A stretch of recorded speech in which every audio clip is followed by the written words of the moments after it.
পথ সুৰক্ষা সজাগতা সভা আমি আয়োজন কৰিছোঁ। এই সভাখন আয়োজন কৰাৰ প্ৰাক মুহূৰ্তত আমি প্ৰেছগিল্ড ঢকুৱাখনাৰ উদ্যোগত আৰু সাৰথী মহাবিদ্যালয় সহযোগত পথ সুৰক্ষা আৰু সজাগতা সভা সম্পন্ন। ৰাজ্যত ৮০% পথ দুৰ্ঘটনাই মটৰ চাইকেলৰ বাবে সংঘটিত হয়। আজি ঢকুৱাখনাত পথ দুৰ্ঘটনাৰ কাৰণ বিশ্লেষণ কৰি এইদৰে মন্তব্য কৰে লখিমপুৰ জিলা পৰিবহণ বিষয়া শ্ৰীমান্ত বৰাই।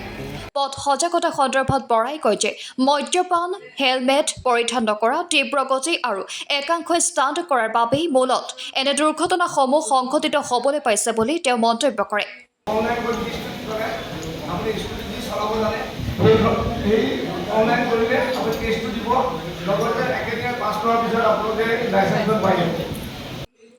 ক্ৰমবৰ্ধমান পথ দুৰ্ঘটনাৰ প্ৰতি লক্ষ্য ৰাখি আজি প্ৰেছগিল্ড ঢকুৱাখনাই সাৰথী মহাবিদ্যালয় IQAC আৰু NSS ইউনিটৰ সহযোগত সাৰথী মহাবিদ্যালয় প্ৰেক্ষাগৃহত পথ সজাগতা সভা সন্দৰ্ভত এখনি সভা অনুষ্ঠিত কৰে। সভাৰ আৰম্ভণিৰ পূৰ্বে প্ৰথমে গছপুলি ৰোপণ কাৰ্যসূচী অনুষ্ঠিত হয়। ইয়াৰ পাছত সাৰথী মহাবিদ্যালয়ৰ অধ্যক্ষ ডক্টৰ মানস জ্যোতি নেওগে বন্তি প্ৰজ্বলন কৰা অনুষ্ঠানত সভাখনি শুভ উদ্বোধন কৰে ঢকুৱাখনা উপ-জিলা আয়ুক্ত কাৰ্তিক কলিতাই। ইপিনে সভাত সাৰথী মহাবিদ্যালয়ৰ প্ৰথম ষান্মাসিকৰ ছাত্ৰীৰ সৃষ্টিমূলক নৃত্য পৰিৱেশনেৰে সুন্দৰতা প্ৰদান কৰা উক্ত অনুষ্ঠানত মুখ্য সবল ব্যক্তি হিচাপে উপস্থিত থাকি সজাগতাৰ ওপৰত ছাত্ৰ-ছাত্ৰীসকলক উদ্দেশ্যি ভাষণ প্ৰদান কৰে লখিমপুৰ জিলা পৰিবহণ বিষয়া শ্ৰীমান্ত বৰা, লখিমপুৰ জিলা যান-বাহন এনফৰ্চমেণ্ট অফিচাৰ ৰাজীৱ ভূঞা, লখিমপুৰ জিলা পৰিবহণ বিভাগৰ বিষয়া MVI দীনেশ বুঢ়াগোহাঁই, ঢকুৱাখনা মহকুমা আৰক্ষী বিষয়া সুধন্য শুক্লবৈদ্যকে আদি কৰি প্ৰেছগিল্ড ঢকুৱাখনাৰ সভাপতি তুলন চন্দ্ৰ দত্তই।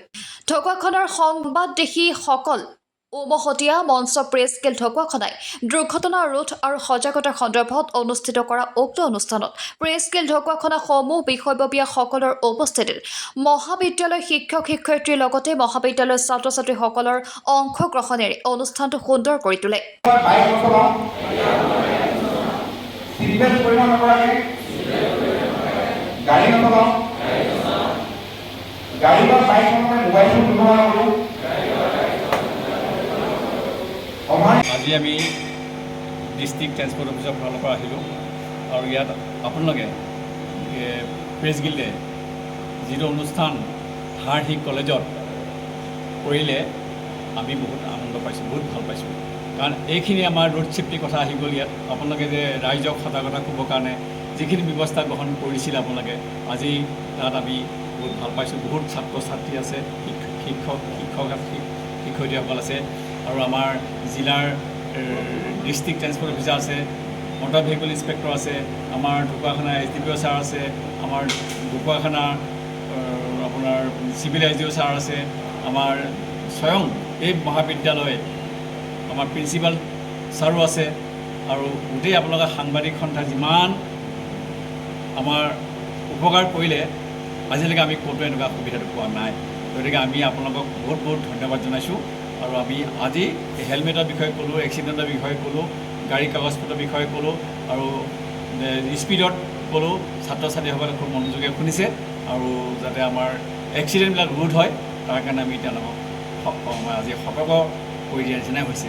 গতিকে তেওঁলোকেও ভাল পাইছে, কথাখিনি শুনি বুজাই দিছোঁ আৰু তেওঁলোকে হয়তো যদি স্কুটি চলায় বা বাইক চলায় তেতিয়া সাৱধানে চলাব। সাৰথী মহাবিদ্যালয়ৰ প্ৰেক্ষাগৃহত ঢকুৱাখানা প্ৰেছগিল্ডৰ উদ্যোগত সাৰথী মহাবিদ্যালয় NSS আৰু IQACৰ সহযোগত এখনি পথ সুৰক্ষা সজাগতা সভা আয়োজন কৰা হৈছিল। এই সভাত আমাৰ বহুতকেইজন বক্তাই ইতিমধ্যে বক্তব্য আগবঢ়ালে। আমাৰ ছাত্ৰ ছাত্ৰীসকলেও অংশগ্ৰহণ কৰিছে, তেখেতসকলে খুব ভাল পাইছে আৰু ভৱিষ্যতলৈ আমাৰ প্ৰেছগিল্ডৰ জৰিয়তে এনেধৰণৰ যি সভা, এই সভাবিলাক আয়োজন কৰিব বুলি মই অনুৰোধ ৰাখিছোঁ আৰু প্ৰেছগিল্ডৰ জৰিয়তে মই সমূহ অসমবাসী ৰাইজক এই পথৰ সম্পৰ্কে সজাগ হ'বৰ কাৰণে অনুৰোধ জনাইছোঁ। ধন্যবাদ। News 6 report Dhakuakhana live.